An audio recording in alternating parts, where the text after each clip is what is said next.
So we actually do take the time now to pre-qualify them on the phone. And we do this by asking the following questions. And these questions are catered to their motivation, right? So depending on the level of their motivation and what it is the kind of questions I'm going to ask. So, but typically what I'm trying to do is get enough information where I can give them an offer, a verbal offer over the phone, and see if we're even in the ballpark. Are we even in the neighborhood of discussing a deal here, right? Because even though I've dealt with people that are motivated, supposedly, right? They're motivated, they need to sell. And then all of a sudden, we tell them where they need to be at, and we are 60 grand apart from where they want to be at. So, those things, it's like, well, this is just going to take time. This is going to take time for me to like keep working them, following up. They're going to shop it around a little bit more. They're going to start seeing what the real values are. So those are the things that I'm trying to avoid going to those properties. I'm trying to avoid going there, but I'm still building enough credibility and enough trust between us that we keep a dialogue going for when they are ready to come down to a more reasonable price, we can go ahead and talk then. So in order to submit an offer over the phone, I love asking this question is, when was the last time?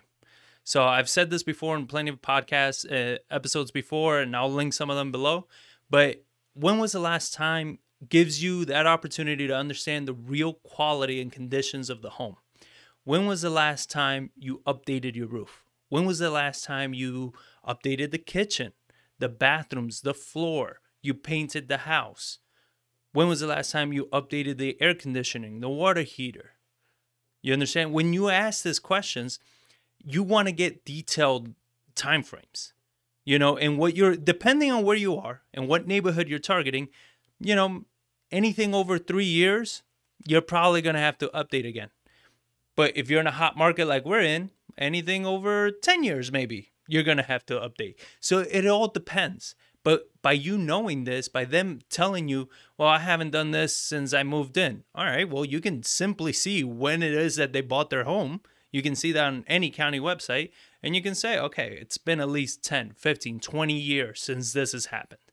No, I haven't done that. No, I haven't done this. So now you're getting a good idea. It's like, all right, based on the comps, based on everything, I'm going to have to update, at least cosmetic update, at least these things, so you start asking, you start getting a lot more information that you're able to work with when you're compiling that offer. Once you have gotten through, when was the last time you've asked all your questions about that, all the things through the house, and you got a good idea, what I like to ask them, well, how quickly are you looking to move?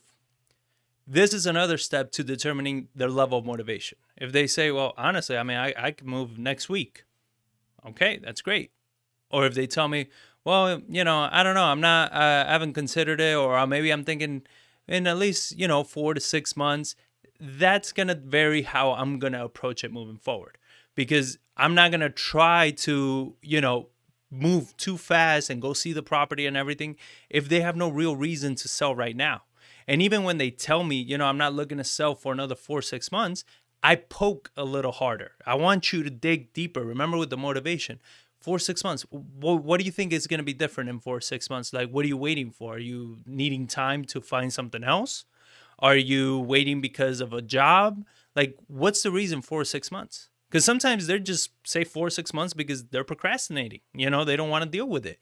And if that's the case, anybody else that comes in after you that actually knows how to negotiate, they're going to snatch that up, because I come in and I'm going to tell them how easy it is to move, how quickly they can move, how much we can help them in doing all this. We can find you movers. We can find you your next place. We can do all that for you. So now the whole process of moving just became that much easier. So you got to figure out why it is that time frame they're giving you, so you understand whether they have that real motivation or not. But what you want to know is, how quickly are you looking to move? And if it's fast, great. That's exactly what we specialize in. We specialize in closing quickly.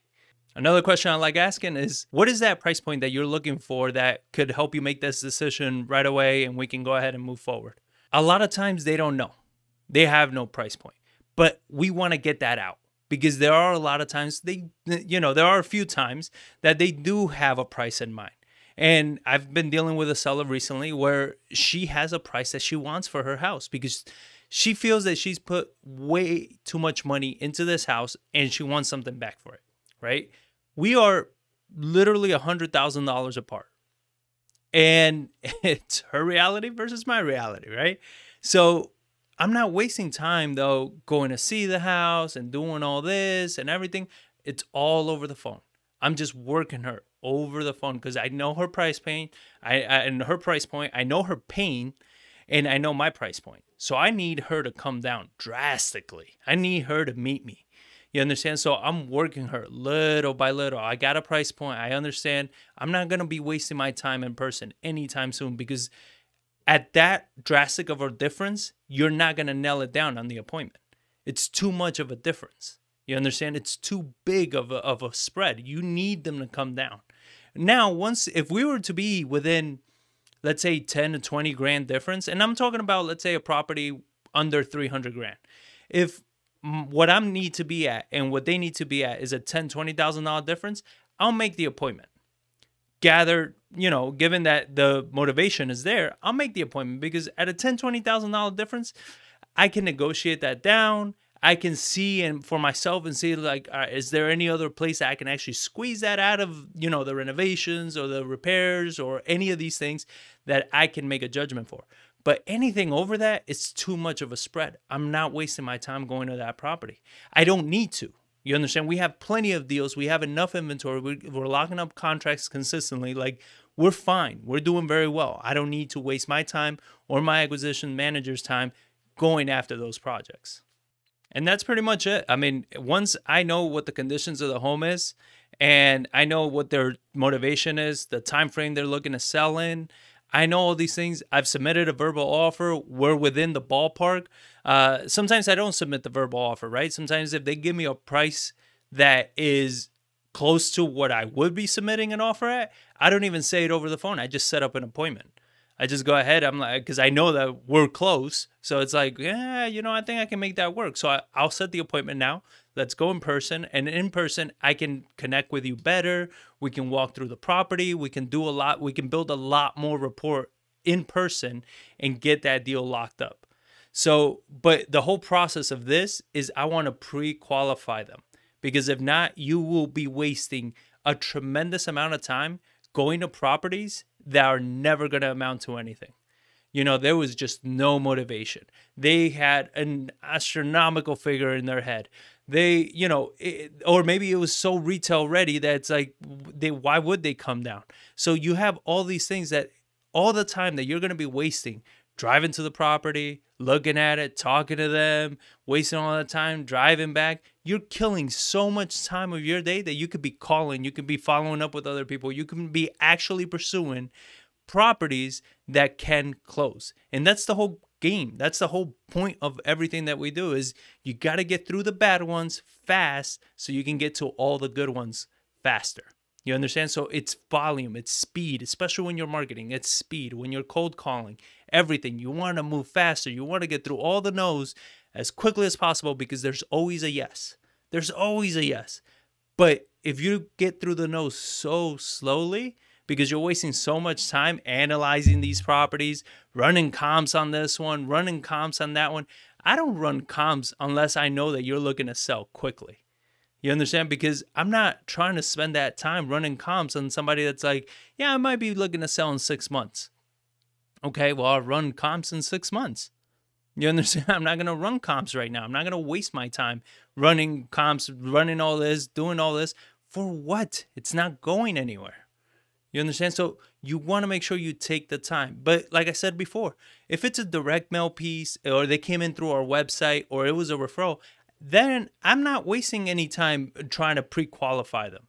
If they came in through a direct mail piece, like, hey, I got your letter. I mean, our marketing is very specific. It's very targeted. So you're not going to be calling me wanting to do a listing. You're going to be calling me because you have a property that you are highly motivated to sell. That's why you're calling me. That's why you're reaching out to me. So I don't need to know anything else. You got it. You took it upon yourself to reach out to me. That's all I need. All I need is I answer the phone. hey, I got your letter, and I wanted to talk to you about selling my house. Sure. What's the address? Blah, blah, blah. Okay. Are you there in the next 10 minutes, 20 minutes? When can we meet? That's it. That's literally the script I have. I want to meet you now. Now when it's convenient for me, when it's convenient for them. I want to meet as soon as possible because chances are my letter isn't the only one that they received. And whoever makes it to the property first has the best chance at closing it. You understand? I've done that plenty of times. I get there before other wholesalers. Guess what? I'm under contract and they're not. You understand? So those don't waste time pre-qualifying, move fast. You get it, set the appointment, go to the appointment. Anything else you're doing cold marketing, take the time, figure out the motivation, dig deep on the motivation, try to get that real pain point, that real issue of why they wanted to sell. And then ask these questions to see, okay, you have motivation. This is where we need to be. We're talking in the same realm. All right, now I can set up an appointment, go, and chances are that you're going to lock them up.